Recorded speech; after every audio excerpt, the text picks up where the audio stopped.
अस्सलाम वालेकुम। क्या हाल चाल है? उम्मीद करता हूँ ठीक होंगे, खैरियत से होंगे। मेरा नाम है सरनी, मैं हूं इमरान उल्लाह। मेरा नाम मोहम्मद। तो जी आज की वीडियो का टॉपिक है फ़लस्तीन इसराइल कॉन्फ्लिक्ट। नितेश राजपूत की वीडियो है, तो देखते हैं कि इस वीडियो में क्या है, कैसे वो एक्सप्लेन करेंगे। तो आज की वीडियो देखने से पहले हमारी आपसे रिक्वेस्ट है कि अगर आप हमारे चैनल पर नए तो हमारे वीडियोस को लाइक करें, शेयर करें, सब्सक्राइब करें और बेल का आइकन मत भूलिए। तो काउंटडाउन करते हैं 1 2 3। लेकिन इजराइल के पास पता नहीं क्या चीज है, उसने सारे के सारे अरब देशों को एक साथ हरा दिया। क्रिश्चियनिटी तो फैलती है, लेकिन जीसस को क्योंकि ज्यूज ने मारा था तो ज्यूज के खिलाफ नफरत भी बहुत ज्यादा फैलती है और यहां से एंट्री होती है हमस की। अब आप जेरूसलम की इंपॉर्टेंस समझ सकते हो कि दुनिया के दो इतने बड़े रिलीजन ज्यूज और क्रिश्चियनिटी बने और मक्का मदीना के बाद मुस्लिम्स के लिए ये बहुत ही इंपॉर्टेंट एरिया बना। लेकिन अब इजराइल वो भी देने को रेडी नहीं था और ऐसा इसलिए होता है क्योंकि मुस्लिम्स की मान्यता है और ये चीज कुरान में भी मेंशन है, इसरा मिराज के नाम से। हर किसी को लग रहा था कि इतने सारे अरब देश हैं, आराम से जीत जाएंगे, लेकिन इसका उल्टा हुआ। 1972 के ओलंपिक्स में 5 फिलिस्तीनियों ने जर्मनी के अंदर इजराइल एथलीट्स के अपार्टमेंट पे हमला कर दिया। देखिए, एक छोटा सा देश है इजराइल जिसकी बहुत ही कम पॉपुलेशन है, लेकिन ये देश जिस जगह पे है वो दुनिया के सबसे कंट्रोवर्शियल एरिया में से एक है। हजारों साल से इस एरिया में लड़ाई चल रही है। अब इसमें कई सारे क्वेश्चन है कि ऐसा कौन सा मुद्दा है जिसकी वजह से हजारों साल से ये लोग लड़ रहे हैं। और आए दिन इस एरिया में जब न्यूज आती है तो हम सुनते हैं कि जैसे गाजा पट्टी, हमस, टेम्पल माउंट, वेस्ट बैंक, तो ये सारी चीजें क्या है और ऐसा क्या रीजन है कि सारी दुनिया के लोग मिलके भी इस इशू का कोई सोल्यूशन नहीं निकाल पा रहे हैं। और उससे भी बड़ा क्वेश्चन ये है कि इजराइल के पास ऐसा क्या है कि इतना छोटा सा देश होके भी सारी अरब कंट्रीज को अकेले कैसे हरा दे रहा है। तो ये सारी चीजें हम डिटेल में डिस्कस करेंगे, लेकिन उसके लिए हमें इसकी पूरी कहानी जानना बहुत ही जरूरी है। Tensions between Israelis and Palestinians, fueled by a new surge in violence. 2 years has broken out between Israelis and Palestinians. We have another section of the violence here. Israeli settlers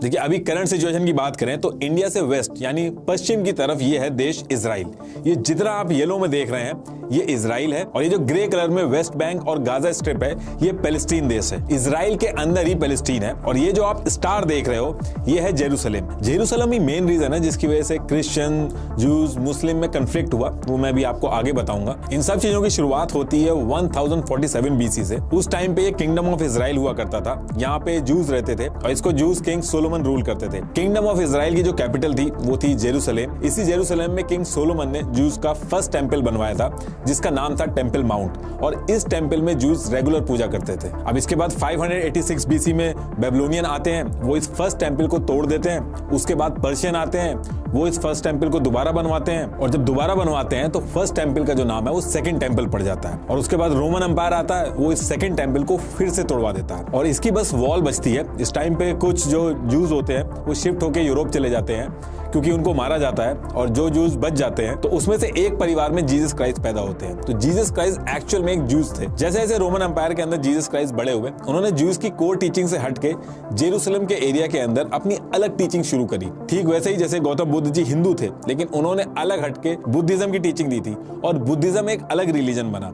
उसी तरीके से जीसस ने अलग हटके Christianity की शुरुआत की। अब जीसस उस एरिया में जूस की आइडियोलॉजी से अलग टीचिंग देने लगे और बहुत तेजी से फेमस होने लगे। तो जो जूस थे उनको ये चीज बिल्कुल पसंद नहीं आई और बात इतनी आगे बढ़ गई कि जूस ने जीसस को जेरूसलम में सबके सामने क्रॉस पे लटका के उनको कील ठोक दी गई और उस वजह से उनकी जान चली गई और इसकी वजह से जूस के खिलाफ काफी नेगेटिव सेंटिमेंट्स बन गए थे और आज की डेट तक जूस को इस चीज के लिए ब्लेम किया जाता है। देखिए, इस पर्टिकुलर टाइम पे रोमन एम्पायर में अभी तक तो सब कुछ सही चल रहा था, लेकिन ईयर 306 में किंग वैलेरियस की डेथ हो जाती है और उसी टाइम पे उनके बेटे कॉन्स्टेंटाइन द ग्रेट रोमन के किंग बनते हैं। इनको क्रिश्चियनिटी बहुत पसंद आ जाती है और ये पहले राजा बनते हैं जो क्रिश्चियनिटी को अडॉप्ट करते हैं। इनके क्रिश्चियन बनने से पूरे रोम में क्रिश्चियनिटी फैलती है। क्रिश्चियनिटी तो फैलती है, लेकिन जीसस को क्योंकि ज्यूज ने मारा था तो ज्यूज के खिलाफ नफरत भी बहुत ज्यादा फैलती है और इनके राज में ज्यूज को बहुत बुरी तरीके से मारा पीटा जाता है। ज्यूज को रोमन एम्पायर छोड़ के दुनिया भर में भागना पड़ता है, स्पेशली यूरोप की तरफ ये लोग जाते हैं। और जिस जगह पे जीसस क्राइस्ट को मारा गया था वहां पे कॉन्स्टेंटाइन द ग्रेट ने चर्च ऑफ द होली सेपल्कर बनवाया। ये जो चर्च बनवाया था ये करीब 2 किलोमीटर की दूरी पे था टेंपल माउंट वाले एरिया से। टेंपल माउंट वाले एरिया को जूस तो टेंपल माउंट कहते हैं, लेकिन मुस्लिम जो है वो उसको इसको हरम अल शरीफ कहते हैं, वो मैं भी आपको आगे बताऊंगा ऐसा क्यों कहते हैं। इसके बाद 638 एडी में रोमन एम्पायर्स को हरा के अरब आर्मीज ऑफ उमर आती है। अब देखिए एक चीज है, भले ही आज की डेट में जूस और मुस्लिम बहुत ही ज्यादा लड़ाई कर रहे हो, लेकिन उस टाइम पे सबसे ज्यादा आराम जो था वो जूस को मुस्लिम किंग के अंडर में ही था, क्योंकि मुस्लिम इनको अपनी तरह ही मानते थे, क्योंकि इनके रिलीजन जो थे उनमें बहुत ज्यादा सिमिलैरिटी थी। अरब आर्मी के कंट्रोल में जब ये जूस का एरिया आता है तो जेरूसलम में जिस जगह पे जूस का सेकंड टेंपल था वहीं पे डोम ऑफ द रॉक बनता है और अल अक्सा मस्जिद बनती है। और ऐसा इसलिए होता है क्योंकि मुस्लिम्स की मान्यता है, और ये चीज कुरान में भी मेंशन है इसरा मिराज के नाम से, जो बताती है कि प्रॉफिट मोहम्मद बुराक घोड़े पे बैठ के कुछ सेकंड में ही जेरूसलम पहुंच गए थे और वहां उन्होंने प्रेयर की थी। तो जहां प्रेयर की थी उस जगह पे अब अल अक्सा मस्जिद बन गई है, और उसके बाद वो वहीं से एक पत्थर पे पैर रख के जन्नत की तरफ चले गए थे और उस पत्थर की जगह पे डोम ऑफ द रॉक बनवाया गया। तो ये हो गया डोम ऑफ द रॉक, ये हो गई अल अक्सा मस्जिद, और ये है वेस्टर्न वॉल। ये जो पूरा एरिया है इसको जो जूस है वो टेंपल माउंट कहते हैं और मुस्लिम इसको कहते हैं हरम अल शरीफ। देखिए ये जो अल अक्सा मस्जिद है इसमें नॉन मुस्लिम्स अलाउड नहीं है, और जो जूस है वो वेस्टर्न वॉल पे जो है वो वर्शिप कर सकते हैं। यहीं से 2 किलोमीटर की दूरी पे चर्च ऑफ द होली सेपल्कर है। ये 37 एकड़ का जो एरिया है ये क्रिश्चियन, मुस्लिम और जूस के लिए बहुत ही ज्यादा इंपॉर्टेंट है। अब आप जेरूसलम की इंपॉर्टेंस समझ सकते हो कि दुनिया के 2 इतने बड़े रिलीजन जूस और क्रिश्चियनिटी बने, और मक्का मदीना के बाद मुस्लिम्स के लिए ये बहुत ही इंपॉर्टेंट एरिया बना, इसलिए इस एरिया को लेके बहुत ज्यादा इशू है और तीनों कम्युनिटी इसको लेना चाहती है। देखिए जूस के ऊपर जब जब रूलर्स आए ये लोग अपना लैंड छोड़ के दुनिया भर में जाके रहने लगे, स्पेशली यूरोप, क्योंकि वो पास में था। लेकिन जूस जो थे वो अपने लैंड को कभी भूले नहीं थे। जूस जो है वो दुनिया में कहीं भी रहते थे, वो जेरूसलम का जो टेंपल था, टेंपल माउंट, उसकी तरफ मुंह करके ही पूजा करते थे। आज की डेट में भी कोई भी अगर जूस होगा तो वो ऐसे ही पूजा करता है। अब देखिए ईयर 1891 आता है और जूस का जो किंगडम वाला एरिया था उसमें अरब आ गए थे, लेकिन पूरी दुनिया के अंदर जो जूस अलग अलग जगह पे रह रहे थे, स्पेशली यूरोप में ज्यादा रह रहे थे, ये अपने लैंड में वापस जाने की बात करते थे। सेम ईयर 1891 में एक जूस राइटर थे लियो, इन्होंने एक किताब लिखी ऑटो इमेंसिपेशन, जिसमें उन्होंने लिखा कि यूरोप के अंदर जूस के खिलाफ बहुत ही बुरा हो रहा है, यूरोप के अंदर कोई भी लॉ बना दिया जाए जूस के लिए, लेकिन यूरोपियन जो है वो जूस को कभी भी अपने बराबर का नागरिक नहीं मानेंगे। जूस को अपनी किस्मत खुद लिखनी होगी और एक इंडिपेंडेंट जूस स्टेट बनाना पड़ेगा। ये वो टाइम था जो जूस की जो डिमांड थी अपने लैंड को वापस जाने की, यह पॉलिटिक्स में बदल गई थी। इस पूरी चीज को लेके एक मूवमेंट भी स्टार्ट किया जूस ने, जिसको नाम दिया जियोनिज्म। जियोनिज्म मूवमेंट का जो पर्पस था वो ये था कि जूस को अपना देश जो है वो उनको वापस मिल जाए। देखिए ये सब तो चल रहा था और ईयर 1914 पास में आता है जब फर्स्ट वर्ल्ड वॉर स्टार्ट होने वाली होती है। वर्ल्ड वॉर में जर्मनी और ब्रिटेन एक दूसरे के खिलाफ थे और ऑटोमन एम्पायर जो जूस किंगडम के ऊपर रूल कर रहा था वो जर्मनी के सपोर्ट में आ गया था। अब जो ब्रिटेन था उसको भी अपने एलाय चाहिए थे। ब्रिटेन के जो गवर्नमेंट ऑफिशियल थे उनको लगता था कि रशिया, अमेरिका के जो जूस थे वो इस बात को इन्फ्लुएंस कर सकते हैं कि उनकी सरकार वॉर में किसके साथ जाएगी, और ये सारी चीजों की वजह से ब्रिटेन ने जूस को खुश करने की कोशिश की, जियोनिज्म का सपोर्ट किया, यानी कि इजराइल को अलग देश देने वाली जो बात थी इसका सपोर्ट किया। ये चीज इतनी स्ट्रॉन्ग तरीके से ब्रिटेन ने सपोर्ट की कि उन्होंने एक डिक्लेरेशन भी किया जिसको बेल्फोर डिक्लेरेशन भी कहा जाता है। इस डिक्लेरेशन के अंदर लिखा गया था, the Majesty's government favour the establishment in Palestine of a national home for the juice people. अब इस वर्ल्ड वॉर में ब्रिटेन, यूएस, यूएसएसआर एक तरफ थे जिनको जूस का सपोर्ट था, दूसरी तरफ जर्मनी था जिसको ऑटोनम एम्पायर का सपोर्ट था। 1890 में वर्ल्ड वॉर खत्म होती है और ब्रिटेन की जीत होती है। तो जैसे ही जीत होती है तो सबसे पहले तो ऑटोनम एम्पायर जो जूस किंगडम के ऊपर रूल कर रहा था उसको हटाया जाता है और उस जगह पे ब्रिटिशर्स रूल करना स्टार्ट कर देते हैं। अब देखिए वॉर के अंदर जूस ने खुल के ब्रिटेन का सपोर्ट किया था और ब्रिटेन जीत गया था, तो सबको पता था कि ब्रिटेन जूस को इसका रिवॉर्ड तो देगा ही। ब्रिटेन ने जो बेल्फोर डिक्लेरेशन में लिखा था इसको फॉलो किया और यूरोप में जो जूस थे उनको पैलेस्टीन वाले एरिया में, जहां पहले जूस रहते थे, वहां में माइग्रेट करवाना स्टार्ट किया। पैलेस्टीन के अंदर अरब्स की पॉपुलेशन ज्यादा थी, पैलेस्टीनियन ज्यादा थे, लेकिन जूस उस एरिया में आके कुछ कुछ एरिया पकड़ के रहने लगते थे। अब देखिए भले ही जूस जो थे वो हजारों साल पहले पैलेस्टीन वाले एरिया में रहते थे, वो उनका लैंड है, लेकिन जब जूस को दुनिया भर से स्पेशली यूरोप से इकट्ठा करके पैलेस्टीन एरिया में लाया जा रहा था तो पैलेस्टीन और उसके आसपास के जो अरब देश थे उनको ये चीज बिल्कुल अच्छी नहीं लग रही थी और वो इस चीज का जमकर अपोज कर रहे थे। अब देखिए एक तरफ तो यूरोप से जूस जो थे वो पैलेस्टीन में वापस आ रहे थे जिसको ब्रिटिशर्स सपोर्ट कर रहे थे, दूसरी तरफ जूस की जो ऑर्गेनाइजेशन थी उन्होंने जूस को फंड करना शुरू कर दिया और उस फंड से यानी कि पैसे से जूस ने पैलेस्टीन के एरिया के अंदर लैंड खरीदना चालू कर दिया। 1878 के ऑटोनम सेंसस में पैलेस्टीन एरिया की जो टोटल पॉपुलेशन थी वो 4.7 लाख थी, जिसमें से सिर्फ 25,000 जूस थे। बाकी सारे के सारे अरब्स थे। लेकिन 1914 आते आते ज्यूज की पॉपुलेशन 85,000 हो गई थी और आगे चल के लाखों में पैलेस्टीन में पहुंच गए थे। एक तरफ ब्रिटिश अरब से कह रहा था कि वो वहां पे शांति चाहते हैं और दूसरी तरफ जूस को पैलेस्टीन में भिजवा रहा था। 1922 में एक ब्रिटेन का व्हाइट पेपर मिला तो पता चला कि ये सब ब्रिटेन जानबूझ के कर रहा था, जिससे उसको काफी फायदा हो रहा था। फूट डालो राज करो वाली जो स्ट्रैटेजी थी वो यहाँ पे ये लोग अप्लाई कर रहे थे। जैसे तो जी ये वीडियो का एक पार्ट था, इसमें मैं बात करना चाहूँगा। बात ये है कि आज के दौर में ना जो मुसलमानों का और ज्यूश का और ईसाइयों का ये सारा चल रहा है, ये आज से नहीं है, ये बहुत पुराना है। और इससे अगर हम इस पे मज़ीद बात करेंगे तो हो सकता है किसी के जो बेसिक सेंटिमेंट्स हैं वो हर्ट हो जाएं, तो इसको भी मद्देनज़र रखा जाएगा। तो अगर देखा जाए तो इन्होंने जो बात की मराज वाली, शब मराज वाली, तो वो 15 जो है वो पारा कुरान पाक का जो पारा है 15, उसमें आता है कि नबी सल्लल्लाहु अलैहि वसल्लम जो हमारे नबी हैं वो जो है मराज की शब जो है वो एक रात में जाते हैं इधर मस्जिद अक्सा में और फिर जो है वो आसमान की तरफ सारा होता है। तो वो बात इन्होंने विकिपीडिया से उठाई और उसका जिक्र किया। इस हवाले से अगर बात की जाए तो मुसलमानों का यकीन इतना पुख्ता है अपने पैगंबर के अकॉर्डिंग, जैसे कि आप देखें ज्यूश जो हैं वो भी नबी को मानते हैं, हज़रत सलमान को मानते हैं, दाऊद को मानते हैं, उसके अलावा और भी जो है नबी उनको मानते हैं, सिवाय जो बाद में आए, मतलब जो बाद में हज़रत ईसा अलैहिस्सलाम आए उसको नहीं मानते, हज़रत मोहम्मद आए उनको नहीं मानते। तो ये चीज़ें हैं। इसके अलावा जो इससे पुराने हैं हज़रत आदम अलैहिस्सलाम तक, उन सबको मानते हैं। तो ये बातें जो सर ने की, ये कंसेप्ट जो है ये हिंदुइज्म से बिल्कुल एक डिफरेंट कंसेप्ट है, क्योंकि जो ज्यूश हैं, जो क्रिश्चियन हैं, एक वो जो चीज़ है मतलब है कि उन्होंने दिखाई है उसमें कि सारा कुछ तीनों का मतलब एक जगह पे ही है, मतलब वहाँ पे हाँ वो दीवार जिसको वो सर जिसके साथ वो पूजा करते हैं, जिसको साथ सर लगाते हैं, वो भी वहीं पास में ही है मस्जिद अक्सा के। वहाँ पे टेम्पल भी दिखाए गए हैं और वहाँ पे जो है वो गिरजाघर जो है ईसाइयों के, वो सारा कुछ सेम। तो असल में उन्होंने कहा कि जो मुसलमान है वो अपनी अपनी जगह पे जाके इबादत करते हैं, जो ईसाई है वो अपनी जगह पे, और मलबा एक ही है। मुसलमान ये चाहते हैं कि हमारी हुकूमत हो पूरे एरिया पे, और ज्यूश चाहते हैं कि हमारी हुकूमत हो, ज्यूश और क्रिश्चियन चाहते हैं हमारी।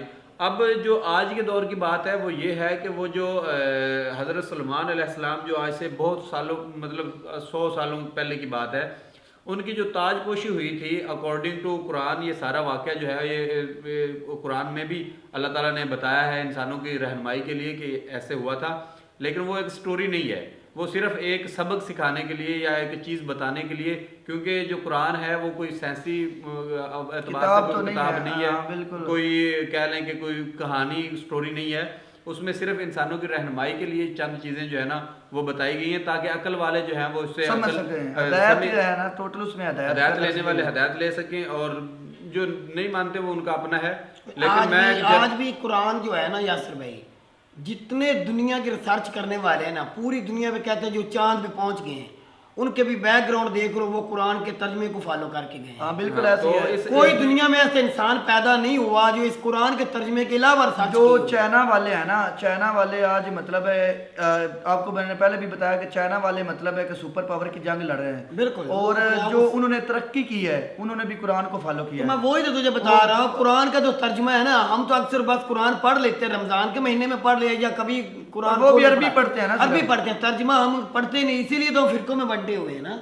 अगर कुरान को पढ़ लें किसी मौलवी मुफ्ती हजरात के पास हमें जाना ही ना पड़े।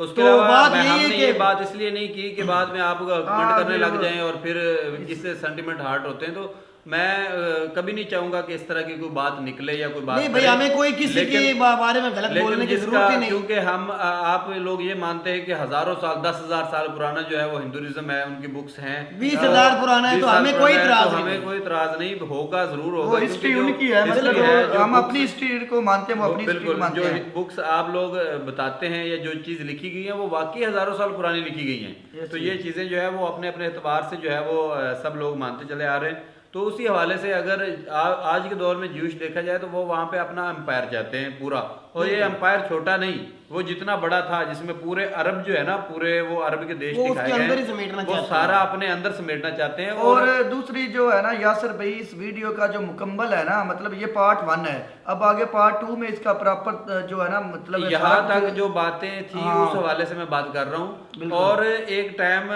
मुसलमान इस चीज को मानते हैं कि एक टाइम आएगा, मतलब जब दुनिया जो है वो फना की तरफ जाएगी, तो जो इसराइल है ये वाकई कुछ कंट्रीज, मतलब कुछ नहीं, अकॉर्डिंग टू इस्लाम ये सऊदी तक तकरीबन ये कंट्रीज जो है ना, ये अपने में जम कर लेंगे और बड़े फैल जाएगा। ये छोटा नहीं रहेगा, ये फैल जाएगा। लेकिन फैलते फैलते ये ऐसा चाहते हैं कि हमारा मसीह आएगा, और वो जो हज़रत सलमान अलैहिस्सलाम का जिस पे वो ताजपोशी हुई थी, वो जो पत्थर है उस पर दोबारा ताजपोशी होगी, वहाँ पे दोबारा एक नया जो है हैत सुलमानी नाम से टेम्पल बनेगा, और उस पे हम पूरी दुनिया पे राज करेंगे। वो मानते हैं तो ये बिल्कुल इस जो है ना, क्या कहते हैं कि पुरानी जो उनकी यार वो होती है रस्मात नहीं, वो पुरानी जो भी स्टोरी है या इस चीज़ को लेकर वो फॉलो कर रहे हैं अपने पुरानी स्टोरीज को। तो क्रिश्चियन जो है वो चाहते हैं कि हमारा मसीह आएगा और वो हमें आगे लेके चलेगा। और मुसलमान इमाम मेहदी पे यकीन रखते हैं, वो ये मानते हैं कि जी इमाम मेहदी आएंगे और पूरी दुनिया पे राज करेंगे। तो लेकिन है तो वो भी नबी को मानने वाले कहा जाए तो तीनों जो है ना, वो आखिरी नबी नहीं है। तीनों जो है वो ये मानते हैं कि एक मसीहा आएगा। ना इमाम मेहदी अलैहिस्सलाम आखिरी नबी है, तो ना हजरत ईसा अलैहिस्सलाम आएंगे, वो आखिरी नबी है। वो दोनों उम्मत में आएंगे ना, उम्मत में आएंगे। कहने का मतलब मोहम्मद सल्लल्लाहु अलैहि वसल्लम को मानने वाले हैं, वो भी नबी हैं, उनके वो बाद में आए हैं। कहने का मतलब ये है कि तीनों जो है ना, हम ये चीज मानते हैं कि कोई एक मसीह आएगा जो सब पे, मतलब जिसको सब मानेंगे और वो पूरी दुनिया पे राज करेगा। यासर भाई ये सभी का अपना अपना मानना है, जो जहाँ मानता है, जो जिसको मानता है भाई ठीक है, हमें किसी को इतराज नहीं करना। इसी चीज को ले करना, वो जो लैंड है वो इतनी मुकद्दस हुई पड़ी है कि हम कहते हैं कि यार हमारे अंडर आ जाए, कोई कहता है कि हमारे, तो जवाल जो है ना, इसराइल ने फलस्तीन को कब्जाया, वो तो है काफी जगह उसने कब्जा लिया। जब भी किसी कौम का जवाल शुरू होता है ना, तो वो जब अपनी बेसिक प्रैक्टिस जो है वो भूल जाता है, तो उसके कौम पे जवाल आना शुरू हो जाते हैं। बेसिक प्रैक्टिस जब ये कोई लोग याद रखते हैं। लास्ट टाइम मैं देख रहा था कि ना इसराइल में कोई प्रोटेस्ट हो रहा है और उसमें वो कह रहे हैं कि आज के दिन भी हो रहा है। उनका जो सदर साहब है वो भाग चुके हैं अपना मुल्क छोड़ के। उनकी आर्मी जो है इसराइल की आवाम के ऊपर गाड़ियां चढ़ा दी हैं, काफी बड़ी तादाद में बंदर मुल्क छोड़ के भाग गया। हाँ, उसके खिलाफ आवाम निकल पड़ी ना, तो आर्मी जो है सदर का साथ दे रही है। अब आज के दिन भी दे रही है। आज भी इसराइल के अंदर आग लगी हुई है, रोडों के ऊपर मकानों को, दुकानों को, मार्केटों को आग लगाई जा रही है। बस ये आर्मी उनकी जो है वो इसराइल की आवाम के ऊपर गाड़ियां चढ़ा दी हैं, दिन दिहाड़े उनको मारे जा रही है। तो सदर साहब जो वो भाग गए हैं, दुम दबा के, जिस तरह अफगानिस्तान के सदर भाग गए थे दुबई में, बिल्कुल कतर चले गए अफगानी अवाम को छोड़ के, इसी तरह वो भी छोड़ के भाग गए हैं। वैसे तो वो टेक्नोलॉजी तो साइंस दी पूरी दुनिया में सर बता रहे थे ये है वो है, लेकिन अपने पे आए तो भाग गए अपनी आवाम को वही को छोड़ के। तो ये लीडरशिप तो नहीं ना है। उसके अलावा सर ने जो है वो काफी रिसर्च करके जो है ना ऑथेंटिक नॉलेज जो है वो बातें जो है वो लेके आए हैं। क्योंकि जब भी आप किसी की को मुकद्दस चीज होती है उस पर बात करनी होती है आपने, तो आपको बहुत सारी रिसर्च करनी पड़ती है, देखना पड़ता है कि किसी का जो दिल आजारी ना हो, किसी का दिल ना दुखे, उसमें तहकीक करनी होती है, मुकम्मल रिसर्च करने के बाद उस चीज पे आना होता है। किसी के बारे गलत नहीं बोलना चाहिए, बिल्कुल ऐसे। इसके अलावा ओवरऑल वीडियो देखेंगे तो फिर जो है मजीद फर्दर जो इसमें जानकारी मिलेगी वो हम भी अडॉप्ट करेंगे, हमें भी हमारे भी नॉलेज में इजाफा होगा। वैसे सर की वीडियो इंफॉर्मेटिव थी, मैंने बताया कि सर ने इस्लाम की हरम शरीफ का हवाला दिया और फिर बताया भी, ताकि जिन लोगों को नहीं पता वो भी अल हरम शरीफ क्यों कहते हैं उसको।